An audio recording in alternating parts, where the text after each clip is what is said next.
الرحمن الرحيم الحمد لله رب العالمين والعاقبة للمتقين والصلاة والسلام على خير خلقه محمد وعلى آله وأصحابه أجمعين وعلى كل من تبعهم بإحسان إلى يوم الدين أما بعد فأعوذ بالله من الشيطان الرجيم بسم الله الرحمن الرحيم إن الله وملائكته يصلون على النبي یا ایھا الذین آمنوا صلوا علیہ وسلموا تسلیما۔ عزیزان محترم و برادران عزیز، اللہ رب العالمین کا ہمیں شکر ادا کرنا چاہیے کہ اللہ تعالیٰ نے آج ہمیں رمضان کا پہلا جمعہ عافیت کے ساتھ نصیب فرمایا۔ نماز جمعہ کے ادا کرنے کی اللہ تعالیٰ نے توفیق عطا فرمائی۔ یہ رمضان کا مہینہ بڑی تیزی کے ساتھ اپنے اختتام کی طرف رواں دواں ہے۔ یوں تو رمضان کا ہر دن، ہر شب، ہر لمحہ، ہر منٹ اور سیکنڈ قیمتی ہے، لیکن رمضان کا جو جمعہ ہے وہ کئی اعتبار سے اہمیت کا حامل ہے، اور وجہ اس کی یہ ہے کہ جمعہ کا جو دن ہے وہ ہے سید الایام، اور رمضان کا جو مہینہ ہے وہ ہے سید الشہور۔ تو اللہ تعالیٰ نے یہ دونوں فضیلتیں ہمیں آج عطا فرمائی۔ سید الشہور بھی عطا فرمایا، یعنی مہینوں کا سردار رمضان المبارک، وہ بھی نصیب فرمایا، اور اس سید الشہور میں سید الایام بھی عطا فرمایا، جمعہ کا دن۔ اس لیے ہمیشہ سے میرا یہ معمول رہا، اور احباب سے اور متعلقین سے اکثر میں یہ بات کہا کرتا ہوں کہ جمعے کے دن جہاں دیگر ہم معمولات انجام دیتے ہیں اور ہمیں دینے چاہیے، مثلا جمعے کے دن سورہ کہف کی تلاوت کی حدیث شریف میں بڑی فضیلت ہے۔ جمعے کے دن سورہ کہف کی تلاوت کرنے والا شخص انشاءاللہ دجال کے فتنے سے محفوظ رہے گا۔ اسی طریقے سے جمعے کے دن نماز سے پہلے مسجد میں پہنچنا، اور تلاوت میں اور نوافل میں اور دعاؤں میں اور الہا وزاری میں اپنے آپ کو مشغول رکھنا، توبہ اور استغفار کرنا۔ اسی طریقے سے جمعے کے دن جس عمل کی زیادہ کثرت کرنی چاہیے وہ ہے درود شریف پڑھنا۔ چنانچہ روایات میں ہے، حضور صلی اللہ علیہ وسلم نے ارشاد فرمایا کہ مومن کے بخیل ہونے کے لیے یہ بات کافی ہے، جب میرا ذکر اس کے سامنے کیا جائے تو مجھ پر درود نہ بھیجے۔ اس کائنات میں ایک مومن کا سب سے بڑا محسن جناب نبی کریم صلی اللہ علیہ وسلم ہیں، کی ذات اقدس ہے، آپ کے علاوہ کوئی اور نہیں ہو سکتا۔ آپ کے جتنے احسانات اس امت پر ہیں، اور خاص طور پر ان لوگوں پر جنہیں اللہ تعالیٰ نے ایمان کی دولت سے نوازا، اتنے احسانات کسی کے بھی کسی پر نہیں ہیں۔ اور خود حضور صلی اللہ علیہ وسلم کا حال یہ تھا کہ اپنی امت کی فکر میں دن رات گھلتے رہتے۔ ایک صحابی حضور صلی اللہ علیہ وسلم کی اس حالت کو بیان فرماتے ہوئے کہتے ہیں، کان دائم الفکرہ متواصل الاحزان، جب بھی میں آپ کو دیکھتا ہوں تو ایسا معلوم ہوتا ہے کہ آپ کسی فکر میں ہیں اور کوئی غم آپ کے اوپر طاری ہے۔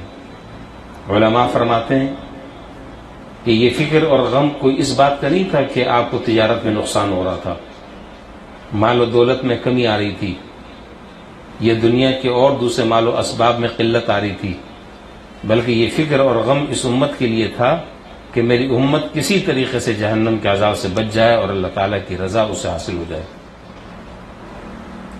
بہرحال میں نے قرآن کریم کی جو آیت ابھی آپ کے سامنے تلاوت کی ہے، یہ آیت سورۃ الاحزاب کی ہے اور آیت نمبر 56 ہے۔ اس آیت میں اللہ تعالیٰ ارشاد فرما رہے ہیں کہ اللہ تعالیٰ اور اس کے فرشتے نبی کریم صلی اللہ علیہ وسلم پر درود بھیجتے ہیں، اور اے ایمان والو تم بھی حضور صلی اللہ علیہ وسلم پر درود و سلام بھیجو۔ کوئی عبادت ایسی نہیں ہے، کوئی عبادت ایسی نہیں ہے کہ جس عبادت میں بندوں کے ساتھ اللہ تعالیٰ بھی شریک ہو رہے ہوں، سوائے اس ایک عبادت کے۔ نماز بندے پڑھتے ہیں، اللہ تعالیٰ اس میں شریک نہیں ہوتے۔ روزہ بندہ رکھتا ہے، اللہ تعالیٰ اس کے ساتھ شریک نہیں ہوتے۔ آدمی حج کرتا ہے، زکوٰۃ ادا کرتا ہے، صدقہ خیرات کرتا ہے، اللہ تعالیٰ ان عبادتوں سے مستغنی ہیں، ان کی ذات وراء الورا۔ تو ایک عبادت ایسی ہے کہ جس عبادت میں اللہ تعالیٰ بھی بندوں کے ساتھ شریک ہو رہے ہیں، اور وہ حضور صلی اللہ علیہ وسلم پر درود بھیجنے کی عبادت ہے۔ عجیب نرالی یہ درود شریف کی شان ہے، عجیب شان ہے کہ اللہ تعالیٰ اس آیت میں یہ بات بیان فرما رہے ہیں کہ دیکھو تمہارے، اگر تم خدا نخواستہ میرے پیغمبر پر اور میرے نبی پر تم اگر درود شریف نہیں بھیجتے تو تمہارے اس درود شریف بھیجنے کی ضرورت نہیں ہے۔ میں تو اپنے بندے پر خود پہلے سے درود بھیج رہا ہوں، اور اگر تم بھی میرے ساتھ شریک ہو جاؤ گے تو اجر اور ثواب میں تمہارے اضافہ ہو جائے گا، اور نیکیوں کا کیا ٹھکانہ ہے۔ تو اس عمل میں تم تنہا نہیں ہو، پہلے میں یہ عمل کر رہا ہوں اور تم بھی میرے ساتھ اس عمل میں شریک ہو جاؤ۔ البتہ اتنی بات سمجھ لینی چاہیے، اللہ تعالیٰ کے درود بھیجنے کا مطلب اور ہے، بندے کے درود بھیجنے کا مطلب اور ہے، فرشتوں کے درود بھیجنے کا مطلب اور ہے، اور چرند اور پرند جو درود شریف بھیجتے ہیں اس کا مطلب اور ہے۔ ہر ایک کا طریقہ الگ الگ ہے اور ہر ایک کا معنی الگ الگ ہے۔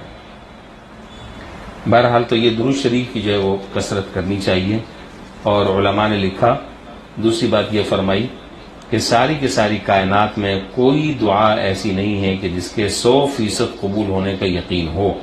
کون شخص یہ بات کہہ سکتا ہے کہ میری یہ دعا 100% ضرور قبول ہوگی اور جیسا میں کہہ رہا ہوں ویسے ہی ہوگا؟ کوئی آدمی گارنٹی سے یہ بات نہیں کہہ سکتا۔ لیکن درود شریف ایک ایسی دعا ہے، ایک ایسی عبادت ہے کہ جس کے قبول ہونے میں 100% یقین ہونا چاہیے۔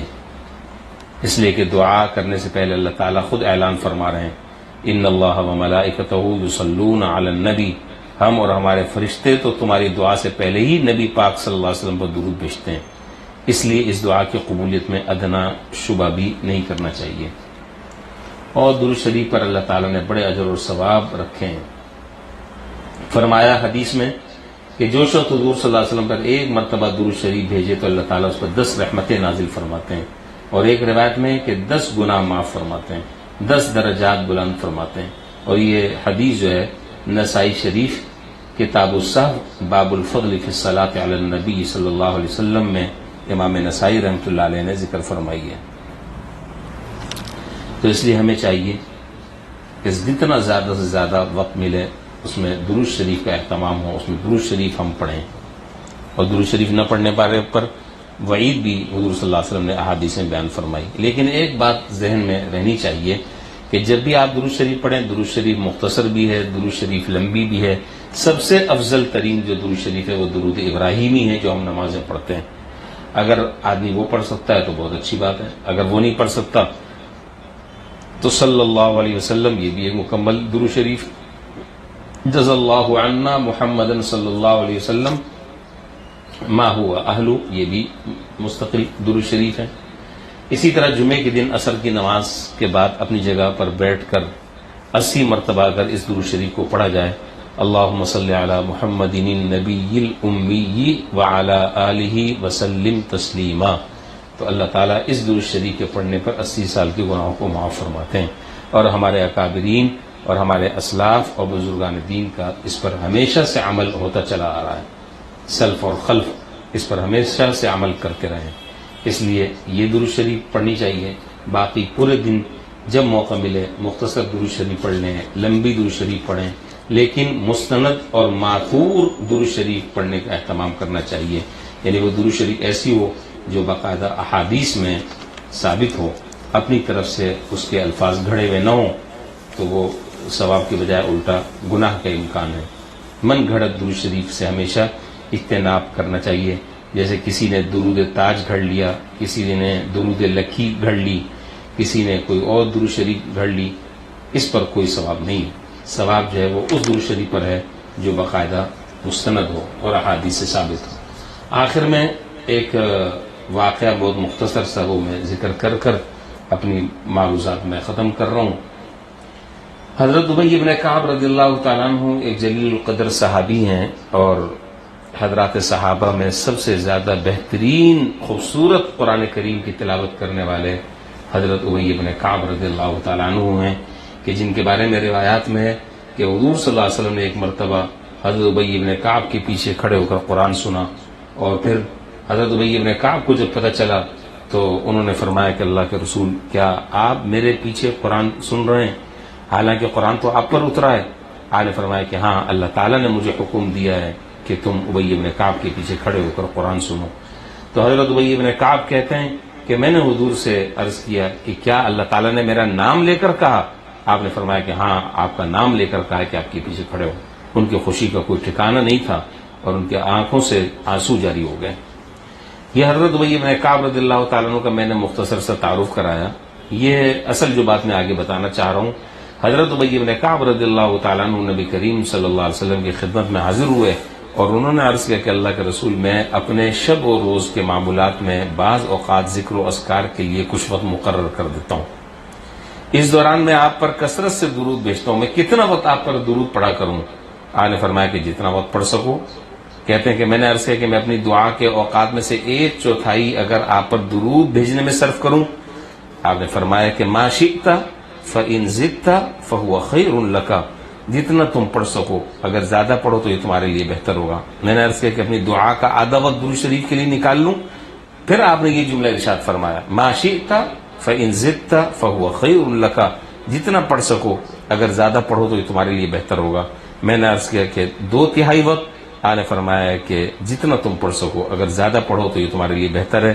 میں نے عرض کیا کہ اجعل لك صلاتي كلها، کہ اپنی ساری دعا کو آپ کے لیے درود نہ بنا دوں؟ یعنی جتنا وقت دعا مانگنے کا ہے، جتنا وقت دعا مانگنے کا ہے، اس پورے وقت میں دعا نہ مانگوں، صرف درود شریف ہی پڑھتا رہوں. آپ نے فرمایا کہ اذن تکفى ہمک ویغفر لک ذنبک، ارے تم نے اگر ایسا کر لیا تو تب تو تمہارے سارے غم اور پریشانیاں دور کر دی جائیں گی اور تمہارے گناہ اللہ تعالیٰ معاف فرما دیں گے. اس حدیث سے آپ اندازہ لگائیں کہ حضور صلی اللہ علیہ وسلم پر درود و سلام بھیجنے کی کتنے فوائد اور برکات ہیں. کاش کہ ہماری زبانیں ہم وقت درود و سلام سے معطر رہیں اور ہم حضور صلی اللہ علیہ وسلم کو یہ چھوٹا سا ہدیہ پیش کر لیں، تو یہ ہمارے لیے انشاءاللہ بڑی سعادت کی بات ہوگی. اور علماء نے تو درود شریف کے اتنے فضائل ذکر کیے ہیں، اتنے فضائل ذکر کیے ہیں، اتنی اس کی اہمیت ذکر کی ہے کہ ان فضائل اور اہمیت کو اگر دیکھا جائے تو دل یہ چاہتا ہے کہ آدمی کوئی کام زندگی میں نہ کرے، صرف درود شریف ہی کو اپنا مشغلہ بنا لے اور اپنا وظیفہ بنا لے اور صبح اور شام جو ہے وہ درود شریف کی کثرت کر لے. اس کے بڑے عجیب و غریب فوائد ہیں، اس کی عجیب و غریب برکتیں ہیں. وہ برکتیں اللہ تعالیٰ زندگی میں بھی دکھاتے ہیں اور آخرت میں بھی انشاءاللہ اس کا جو اجر اور ثواب ہے اللہ تعالیٰ وہ عطا فرمائیں گے. اللہ تعالیٰ ہم سب کو اس کے مطابق عمل کرنے کی توفیق عطا فرمائے اور زیادہ سے زیادہ عام زندگی میں بھی روزانہ کی بنیادوں پر کم سے کم 1000 مرتبہ، خاص طور پر رمضان المبارک کے مہینے میں 1000 مرتبہ روزانہ ہم سب کو درود شریف کا اہتمام کرنا چاہیے. انشاءاللہ بڑی خیر و فلاح حاصل ہوگی، دنیا اور آخرت کی ابدی سعادتیں اللہ تعالیٰ نصیب فرمائیں گے. اللہ تعالیٰ ہم سب کو اس پر عمل کرنے کی توفیق عطا فرمائے. وآخر دعوانا الحمدللہ رب العالمین.